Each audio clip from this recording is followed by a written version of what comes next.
এবার বাচ্চা দ্বিতীয় সাহাবীকে আগুনের মধ্যে যখন ফেলে দিল, তিনিও শহীদ হয়ে গেলেন। এবার বাচ্চা আব্দুল্লাহ ইবনে হুযায়ফা সাহাবীর দিকে তাকায় দেখে চার চোখের কোণের মধ্যে পানি দেখা যায়।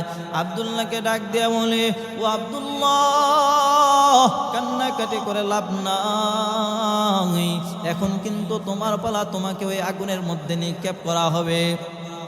আব্দুল্লাহ ইবনে হুযায়ফা সাহাবী ডাক দিয়ে বলে, ও রোমের কুকুর, তুমি মনে করো মৃত্যুর ভয়ে আমি কান্না করতেছি? না না। আব্দুল্লাহ ইবনে হুযায়ফা সাহাবী ডাক দিয়ে বলে, ও বাচ্চা, না না, মুসলমানরা কখনো মৃত্যুর ভয় করে না, মৃত্যুকে হাসি মুখে আলিঙ্গন করে দেয়, তাহলে কি কারণে কান্না করো? আব্দুল্লাহ ইবনে হুযায়ফা সাহাবী ডাক দিয়ে কয়, বাচ্চা, আমার চোখের সামনে আমার দুইজন ভাই আমার আগে জান্নাতে চলে গেল, আমি এখনো যেতে পারি না, হায় এই মনের বেদনায় বিরহে কান্না করি। রোম সম্রাট ডাক দিয়ে বলে, ও আব্দুল্লাহ রে, আজ বুঝতে পারলাম তোমাদের মতো ইমানদার যতদিন পর্যন্ত এই দুনিয়ার জমিনের মধ্যে বেঁচে থাকবে ততদিন পর্যন্ত ইসলামকে কেউ ধ্বংস করতে পারবে না। ও আব্দুল্লাহ রে, যদি তুমি আমার কপালের মধ্যে একটা চুম্বন করতে পারো, তোমাকে মুক্তি দিয়ে দিব। কি কারণে দিব? বলে, আমি যতদিন পর্যন্ত দুনিয়ার জমিনের মধ্যে বেঁচে থাকব, মাথা উঁচু করে বলবো, মুসলমানরা আমার কপালের মধ্যে চুম্বন করেছে। আব্দুল্লাহ ইবনে হুযায়ফা সাহাবী রাদিয়াল্লাহু তাআলা কপালের মধ্যে হাতটাকে রাখিয়া একটা চুম্বন করলেন, মুক্তি দিয়ে দিলেন। বাচ্চা অসংখ্য অগণিত দলবল নিয়া ওমর রাদিয়াল্লাহু তাআলা শাসনামলে ওমরের কাছে গিয়ে বলে, আল্লাহর পয়গম্বরের সাহাবী, আজ আপনাদের যে ঈমান দেখেছি, আমি দলবল নিয়ে এসেছি, আমাকে এক্ষুনি আমার দল সহ আপনি আমাকে পরায় দেন। লা ইলাহা ইল্লাল্লাহু মুহাম্মাদুর রাসূলুল্লাহ সাল্লাল্লাহু আলাইহি ওয়াসাল্লাম। আহাসিবান নাস আন ইউতরাকু আন ইয়াকুলু আমান্না বিল্লাহি ওয়া হুম লা ইফতানুন। মানুষ কি মনে করে তারা ঈমান আনয়ন করেছে, এতটুকু বললেই তাদেরকে পরীক্ষা ছাড়া ছেড়ে দেওয়া হবে? এর পরিপ্রেক্ষিতে আল্লাহ তাআলা জানায়া দেন, দুনিয়ার জমিনের মধ্যে প্রত্যেকটা মানুষকে পরীক্ষার সম্মুখীন হতে হবে। এই দুনিয়ার জমিনের মধ্যে সবচেয়ে বেশি পরীক্ষা দিয়েছেন পয়গম্বরগণ। আবার পয়গম্বরদের মধ্যে যার মাকাম স্তর যতটুকু বেশি, তাদের পরীক্ষারও ধরনও বেশি। আল্লাহ পাক রব্বুল আলামিন এই দুনিয়ার জমিনের মধ্যে সবচেয়ে বড় পরীক্ষা, সবচেয়ে বেশি পরীক্ষা করেছেন পয়গম্বরে আরবিকে। বলে, পয়গম্বরে আরবি সাল্লাল্লাহু আলাইহি ওয়াসাল্লাম দুনিয়ার জমিনের মধ্যে আসার পূর্বে আল্লাহ বাবাকে নিয়ে গেলেন। দুনিয়ার জমিনের মধ্যে আসলেন, 6 বছর বয়সে মাকেও হারিয়ে ফেললেন। এ মুসলমান, এই দুনিয়ার জমিনের মধ্যে যার মা নাই, তার বাবা নাই, তার মতো এতিম তো আর কেউ হতে পারে না। বলে, মা নাই তো বাবার কাছে আশ্রয় পায়, বাবা মাথার গাম পায়ে ফেলে ফেলে ফেলে ফেলে সন্তানকে লালন পালন করে, সন্তানের জন্য নিবেদিত প্রাণ হয়ে কষ্ট করে সন্তানের ভবিষ্যৎকে কিভাবে উজ্জ্বল করা যায়, এই চিন্তায় বাবা তার নিজের জিন্দেগিটাকে শেষ করে দেয়। বলে, বাবার কাছে আশ্রয় যদি না পায়, মা তার সন্তানটাকে খুব সুন্দর করিয়া লালন পালন করে। মা সন্তানের জন্য নিবেদিত প্রাণ হয়ে যায় রে বান্দা।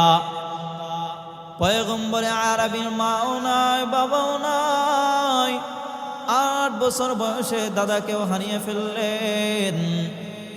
এ মুসলমান, পয়গম্বরে আরবি সাল্লাল্লাহু আলাইহি ওয়াসাল্লামের জিন্দেগি এত কষ্টের জীবন, উহুদের প্রান্তরে পয়গম্বরে আরবি সাল্লাল্লাহু আলাইহি ওয়াসাল্লাম সাহাবায়ে কেরামদেরকে উঁচু একটা টিলার উপরে দাঁড় করায় দিলেন। ও আমার সাহাবীরা, এই উঁচু টিলার উপরে 50 জন সাহাবী তোমাদেরকে এখানের মধ্যে আমি নিয়োজিত করে দিলাম। আমার পরবর্তী নির্দেশনা আসার আগ পর্যন্ত এই স্থান তোমরা ত্যাগ করবে না। উহুদের যুদ্ধে বিজয় অর্জন হয়েছে। এই আওয়াজ যখন জারি হয়ে গেল, সাহাবায়ে কেরাম ছত্রভঙ্গ হয়ে গেলেন। পয়গম্বরে আরবি সাল্লাল্লাহু আলাইহি ওয়াসাল্লামকে কাফের মুশরিকরা একা পেয়ে পয়গম্বরের উপরে টার্গেট করে বসলো। উহুদের যুদ্ধে আল্লাহর পয়গম্বরের উপরে কাফের মুশরিকরা টার্গেট করে বসলো। মুহাম্মদ ইবনে আব্দুল্লাহকে যদি দুনিয়ার থেকে শেষ করে দেওয়া যায়, দিন ধ্বংস হয়ে যাবে, ইসলাম শেষ হয়ে যাবে, তো আমরা বিজয় অর্জন করব। এই ভেবে পয়গম্বরে আরবি সাল্লাল্লাহু আলাইহি ওয়াসাল্লামের উপরে ঝাঁপিয়ে পড়ল 10 জন সাহাবায়ে কেরাম। এই দৃশ্যটা দেখার সঙ্গে সঙ্গে পয়গম্বরে আরবিকে ব্যারিকেড দিয়ে বসলেন। পয়গম্বরে আরবি সাল্লাল্লাহু আলাইহি ওয়াসাল্লামকে এমন ভাবে ব্যারিকেড দিয়ে বসলেন, যত তীরের আঘাত লাগবে গো নবী আমাদের উপরে লাগুক, কিন্তু আপনার উপরে বিন্দু পরিমাণ যেন একটা টাচও না লাগে। 10 জন সাহাবায়ে কেরাম এমন ভাবে ব্যারিকেড দিয়ে বসলেন, একে একে 9 জন সাহাবী শহীদ হয়ে গেলেন। বাকি ছিল একজন সাহাবী, হযরতে আবু দাজানা। আর হযরতে আবু দাজানা রাদিয়াল্লাহু তাআলা আনহু পয়গম্বরকে এমন ভাবে জড়িয়ে ধরলেন, গো নবী যত আঘাত লাগবে আমার উপরে লাগুক, আমি বেঁচে থাকতে আপনার উপরে একটা আঘাত লাগতেও দিব না। শেষ পর্যন্ত দেখা গেল, শেষ পর্যন্ত আবু দুজানার শরীরের মধ্যে 1 আর 2 নয়, 70 থেকে 80টা তীরের আঘাত দেখা গেল। পয়গম্বরকে একা পেয়ে আবু কিমিয়া নামক এক কাফের পয়গম্বরের উপরে এমন ভারী ওজনের একটা পাথর নিক্ষেপ করলেন। পয়গম্বরের লোহার হেলমেটটা বেদ করিয়া এমন ভাবে আঘাতপ্রাপ্ত হলেন, পয়গম্বর আর বরদাস্ত করতে পারলেন না। আরেকটা আঘাত করলেন, পয়গম্বরে আরবি সাল্লাল্লাহু আলাইহি ওয়াসাল্লামের মাথার মধ্যে আঘাত লাগলো। আরেকটা আঘাত করলো, তো পয়গম্বরে আরবি সাল্লাল্লাহু আলাইহি ওয়াসাল্লামের সামনের 2টা দাঁত সঙ্গে সঙ্গে মাটির মধ্যে পড়ে গেল। পয়গম্বরে আরবি নিজেকে আর কন্ট্রোল করতে না পেরে জমিনের মধ্যে লুটিয়ে পড়লেন। পয়গম্বরে আরবি সাল্লাল্লাহু আলাইহি ওয়াসাল্লাম এই কষ্ট, এই যন্ত্রণা আর বরদাস্ত করতে পারে না। এ মুসলমান, এক সাহাবী সামনে এসে বলেন, ও পয়গম্বর আপনার এই দৃশ্য আমি আর বরদাস্ত করতে পারি না। ওই দিক দিয়ে আওয়াজ জানি হয়ে গেল, কুতিলা মুহাম্মদ দুনিয়ার জমিনের মধ্যে নাই, দুনিয়া থেকে শেষ হয়ে গিয়েছে, দিন ধ্বংস হয়ে গিয়েছে, ইসলাম ধ্বংস হয়ে গিয়েছে। এই চিন্তা করিয়া হযরতে আবু বকর, হযরতে ওমর তালাশে বের হয়ে গেলেন, হযরতে আলী বের হয়ে গেলেন, হযরতে ওমর রাদিয়াল্লাহু তাআলা আনহু দাঁড়ায় গেলেন। দাঁড়িয়ে বলতে লাগলেন, আমার সামনে যদি কেউ বলে কুতিলা মুহাম্মদ, আমি আর তাকে দুনিয়ার জমিনের মধ্যে জিন্দা রাখব না। ও পয়গম্বর, আমাদেরকে এতিম করে কোথায় যাবেন? হযরতে ওমর তালাশ করতেছেন, অপর দিক দিয়ে আওয়াজ জারি হয়ে গেল কুতিলা মুহাম্মদ। হযরতে আলী রাদিয়াল্লাহু তাআলা আনহু তো ছিলেন বিচক্ষণ সাহাবী, এই জন্য পয়গম্বরে আরবি জানায় দেন, আনা মাদিনাতুল ইলমি ওয়া আলিয়ুম বাবুহা, আমি হলাম ইলমের শহর আর ওই শহরে ঢোকার দরজা হলো হযরতে আলী। হযরতে আলী রাদিয়াল্লাহু তাআলা আনহু ডাক দিয়ে বললেন, না না, আল্লাহর পয়গম্বর দুনিয়া থেকে বিদায় নিতে পারে না। তালাশ করতে করতে আল্লাহর পয়গম্বরকে অজ্ঞান হিসাবে মাটির মধ্যে পড়ে লুটিয়ে পড়তে দেখলেন। সাহাবায়ে কেরাম এই দৃশ্যটা দেখিয়া আর বরদাস্ত করতে পারল না। সাহাবায়ে কেরাম নিজেকে কিভাবে কন্ট্রোল রাখবে? কারণ যেই নবীর মাধ্যমে আমরা দিন শিখেছি, ইসলাম শিখেছি, জাহান্নাম থেকে আমরা জান্নাতের পথ দেখেছি, ওই নবী আমাদের সম্মুখ পানে এমন আঘাত প্রাপ্ত হবে, না না, আমরা এটা বরদাস্ত করতে পারি না। এ মুসলমান, পয়গম্বরের উপরে এমন ঝড় ঝাপটা গিয়েছে, পয়গম্বরের দান মুবারক শহীদ করেছে, পয়গম্বরে আরবি সাল্লাল্লাহু আলাইহি ওয়াসাল্লাম রক্তাক্ত হয়ে জমিনের মধ্যে পড়ে গেলেন। কি কারণে? আল্লাহ পাক রব্বুল আলামিন দুনিয়ার জমিনের মধ্যে যাকে সবচেয়ে বেশি আপন বানিয়ে নেন, তাকে সবচেয়ে বেশি পরীক্ষার সম্মুখীন করে নেন। এ মুসলমান, দুনিয়ার জমিনের মধ্যে এসেছে, আল্লাহ পাক বলেন, হাসিবান নাস আইয়ুতরাকু আইয়াকুলু আমান্না বিল্লাহি ওয়া হুম লা ইফতানুন, মানুষকে ধারণা করে তারা ঈমান আনয়ন করেছে, এতটুকু কথা বলল আর তাদেরকে ছেড়ে দেওয়া হবে। এইগুলোর মধ্যে অন্যতম আরেকটা ঘটনা হলো পয়গম্বরে আরবি সাল্লাল্লাহু আলাইহি ওয়াসাল্লাম উহুদ যুদ্ধে যারা সাহাবায়ে কেরাম রাদিয়াল্লাহু তাআলা আনহুম আজমাইনগণ ফিরে আসতেছিলেন, একজন আর দুইজন নয়, 70 জন সাহাবী এই যুদ্ধে শহীদ হয়ে গেলেন। বাকি ছিলেন 10 জন সাহাবী। মানব প্রাচীর রচনা করে আল্লাহর পয়গম্বরকে ব্যারিকেড দিয়ে বসলেন। একে একে 7 জন শহীদ হয়ে গেল, বাকি ছিল একজন, তার নাম হলো হযরতে মুসআব ইবনে উমাইর। হযরতে মুসআব ইবনে উমাইর রাদিয়াল্লাহু তাআলা আনহু উহুদ যুদ্ধের ঝান্ডাকে ডান হাত দ্বারা উঁচু করে ধরলেন। কাফের মুশরিকরা ডান হাতের মধ্যে আঘাত করলো, ডান হাতটা কেটে সঙ্গে সঙ্গে মাটির মধ্যে পড়ে গেল। হযরতে মুসআব ইবনে উমাইর উহুদ যুদ্ধের এই ঝান্ডাকে বাম হাত দ্বারা উঁচু করে ধরলেন। কাফেররা বাম হাতের মধ্যে আঘাত করলো, বাম হাতটা কেটে মাটির মধ্যে পড়ে গেল। হযরতে মুসআব ইবনে উমাইর এই পতাকা আর মাটির নিচে পড়তে দেয় নাই, ডান পা দ্বারা উঁচু করে ধরলেন। কাফেররা ডান পায়ের মধ্যে আঘাত করলো, ডান পাওটাও কেটে মাটির মধ্যে পড়ে গেল। হযরতে মুসআব ইবনে উমাইর এই পতাকাকে বাম হাত বাম পা দ্বারা উঁচু করে ধরলেন। কাফেররা বাম পায়ের মধ্যে আঘাত করলো, বাম পাওটাও কেটে মাটির মধ্যে পড়ে গেল। 2 হাত নাই, 2 পাও নাই। হযরতে মুসআব ইবনে উমাইর রাদিয়াল্লাহু তাআলা আনহু কি করলেন তাকে দেখেন। হযরতে মুসআব ইবনে উমাইর রাদিয়াল্লাহু তাআলা আনহুর জীবনের শেষ সম্বল হযরতে মুসআব ইবনে উমাইর এই পতাকাকে দাঁত দ্বারা কামড় দিয়ে উঁচু করে ধরলেন। কাফেররা গর্দান বরাবর আঘাত করলো, গর্দানটা কেটে মাটির মধ্যে পড়ে গেল। এ মুসলমান, 2 হাত নাই, 2 পা নাই, তারপরে উহুদের এই যুদ্ধ, উহুদের এই পতাকাকে মাটির নিচে পড়তে দেয় না। এরাই হলো সাহাবায়ে কেরাম। সাহাবায়ে কেরামদের মনোবলটা খুব দুর্বল হয়ে গেল। চোখের সামনে 1 আর 2 নয়, 70 জন সাহাবায়ে কেরামদেরকে হারিয়ে ফেললাম। এর ব্যথা সাহাবায়ে কেরাম কোনোভাবে বরদাস্ত করতে পারে না। সাহাবায়ে কেরাম মন খারাপ করে বসে আছেন।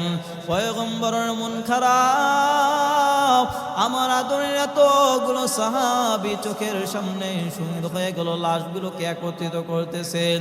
মন খারাপ করে পয়গম্বর যখন বসে আছেন, আল্লাহ পাক রব্বুল আলামিন সঙ্গে সঙ্গে আয়াত নাযিল করে দিলেন, ওয়ালা তাহিনু ওয়ালা তাহজানু ওয়া আনতুমুল আ'লাউনা ইন কুনতুম মুমিনিন।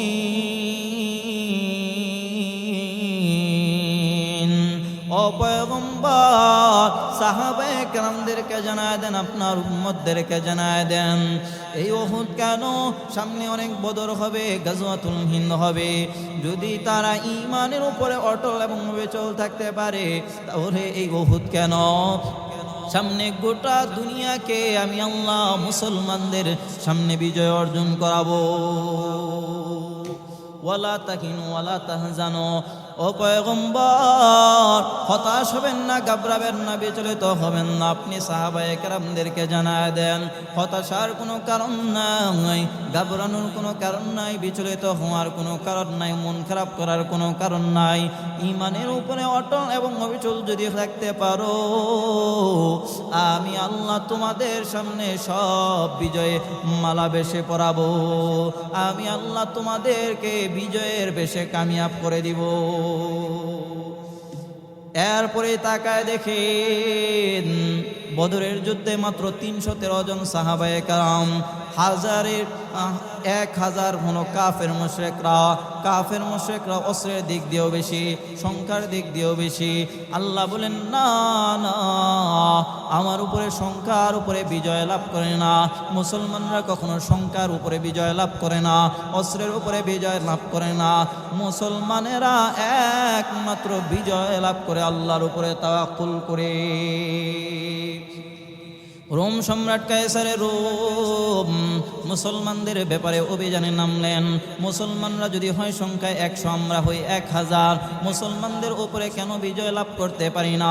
তদন্ত বাহিনী টিম লাগায় দিলেন। তদন্ত বাহিনী টিম লাগানোর পর জানতে পারলেন, মুসলমানদের মধ্যে 2টা শক্তি এমন আছে, 2টা পাওয়ার এমন আছে, 2টা অস্ত্র এমন আছে, যে 2টা অস্ত্র দুনিয়ার কোনো প্রশাসনের কাছে নাই, দুনিয়ার কোনো রাষ্ট্রের প্রেসিডেন্টের কাছে নাই। 1 নম্বর, মুসলমানরা যখন যুদ্ধের ময়দানে যায়, মুসলমানরা শাহাদাতের তামান্না নিয়ে ময়দানে ঝাঁপিয়ে পড়ে। 2 নম্বর, মুসলমানরা যখন যুদ্ধের ময়দানে যায়, তাদের ভরসা একমাত্র থাকে আল্লাহর উপরে। বলে, যে জাতি মরতে জানে ওই জাতিকে দুনিয়ার কেউ পরাজিত করতে পারে না। মুসলমানদের বড় একটা জামাতকে বাদশার সামনে এনে পেশ করা হলো, আর ওই মুসলমানদের বড় জামাতের মধ্যে নেতৃত্ব দিচ্ছিলেন। মুসলমানদের একটা জামাতকে ধরে বাদশার সামনে পেশ করা হলো, যার নেতৃত্ব দিচ্ছিলেন আব্দুল্লাহ ইবনে হুযায়ফা, যার নেতৃত্ব দিচ্ছিলেন আব্দুল্লাহ ইবনে হুযায়ফা সাহাবী রাদিয়াল্লাহু তাআলা আনহু। বাদশার সামনে এনে যখন হাজির করা হলো, মুসলমানদের যে নেতৃত্ব দিচ্ছিলেন তার নাম হলো আব্দুল্লাহ ইবনে হুযায়ফা সাহাবী রাদিয়াল্লাহু তাআলা আনহু।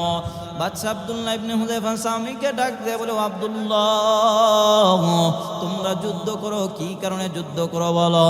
বলে, আমরা যুদ্ধ করে একমাত্র আমাদের রব মালিককে খুশি করার জন্যই যুদ্ধ করি।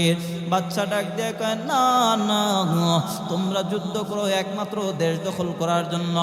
আব্দুল্লাহ ইবনে হুযায়ফা সাহাবী ডাক দিয়ে বললেন, বাদশা, না না, মুসলমানরা যা কিছু করে একমাত্র রবকে সন্তুষ্ট করার জন্যই করে। আব্দুল্লাহ ইবনে হুযায়ফা সাহাবীকে ডাক দিয়ে বলে, ওরে আব্দুল্লাহ, যদি তুমি চাও আমার ক্ষমতার অর্ধেক তোমাকে দিয়ে দেওয়া হবে। তুমি তো জানো এই রুমের কত পাওয়ার, তুমি তো জানো এই রুমের কত ক্ষমতা, আমার কত বড় দাপট। যদি তুমি আমার কথা মেনে চলো, তাহলে আমি তোমাকে এই মুহূর্তে মুক্ত করে দিব, আমার ক্ষমতার অর্ধেকও দিয়ে দিব। আব্দুল্লাহ ইবনে হুযায়ফা সাহাবী ডাক দিয়ে বলে, ক্ষমতার লোভ দেখিয়ে মুসলমানদেরকে লাভ নাই। মুসলমানরা ক্ষমতার জন্য দুনিয়াতে বসবাস করে না, মুসলমানরা ক্ষমতার জন্য ঈমান ছাড়তে পারে না। আব্দুল্লাহকে ডাক দিয়ে বলে, ও আব্দুল্লাহ, ভালো করে শোনো, ক্ষমতার কথা আমি তোমাকে বলে দিলাম। রোম সম্রাট কায়সারে রোম ডাক দিয়ে বলল, মুসলমানদেরকে দুর্বল করার একটা পয়েন্ট, সেটা হলো নারী। যে কোনো মূল্যেই হোক নারীর লোভ যদি দেখানো হয় তাহলে হয়তো ঈমানকে ছেড়ে দিবে। আব্দুল্লাহ ইবনে হুযায়ফা সাহাবীটাকে ডাক দিয়ে বলে, ও আব্দুল্লাহ, রোম সম্রাট কায়সারে রোম আব্দুল্লাহকে ডাক দিয়ে বলে, যদি তুমি ঈমানকে ছেড়ে দাও তাহলে আমার সুন্দরী রূপসী একটা নারী আছে, ওই নারীর সঙ্গে তোমাকে বিবাহ বন্ধনে আবদ্ধ করানো হবে। তাড়াতাড়ি করে ঈমান ছেড়ে দাও। আমার মেয়েকে যে দেখে সেই তার রূপ লাবণ্য দেখে পাগল পারা হয়ে যায়, তোমাকে তার সঙ্গে বিবাহ বন্ধনে আবদ্ধ করা হবে। এমন সময় আব্দুল্লাহ ইবনে হুযায়ফা স্বামী ডাক দিয়ে কয়, বাচ্চা,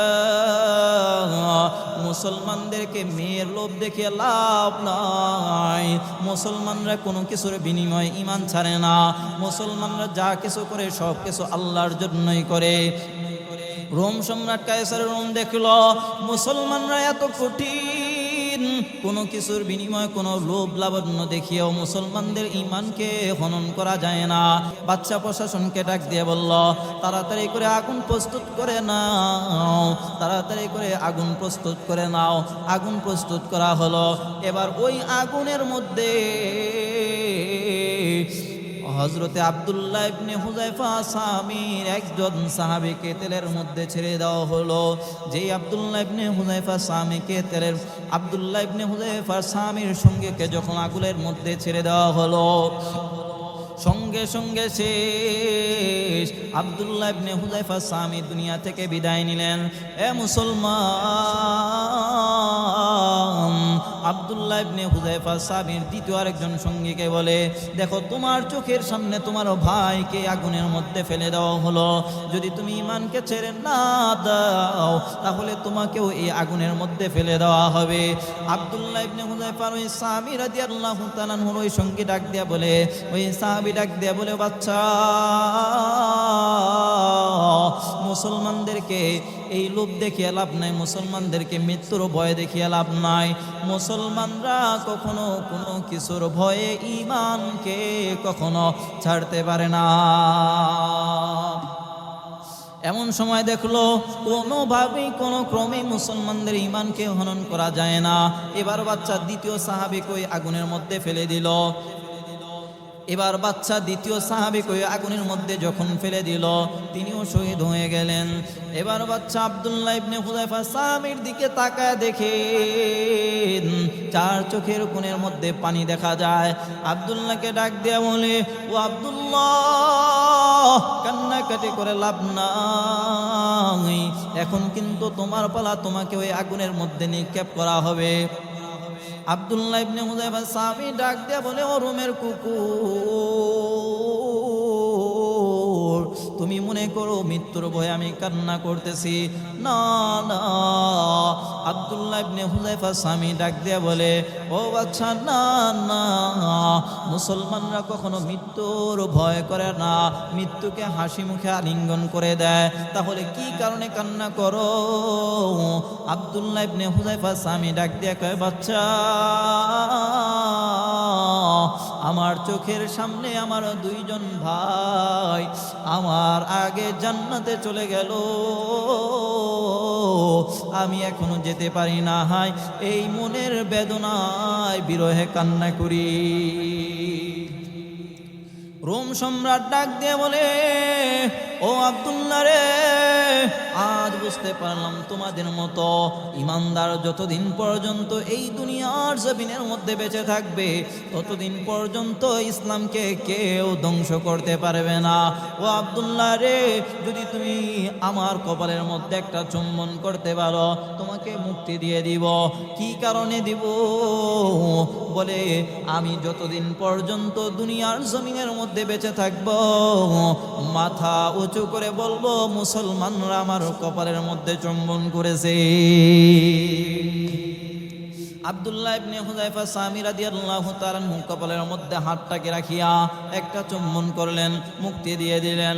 বাচ্চা অসংখ্য অগণিত দলবল নিয়া ওমর রাদিয়াল্লাহু তাআলার শাসনামলে ওমরের কাছে গিয়ে বলে, আল্লাহর পয়গম্বরের সাহাবী, আজ আপনাদের যে ঈমান দেখেছি আমি দলবল নিয়ে এসেছি, আমাকে এক্ষুনি আমার দল সহ আপনি আমাকে পরায় দেন। লা ইলাহা ইল্লাল্লাহু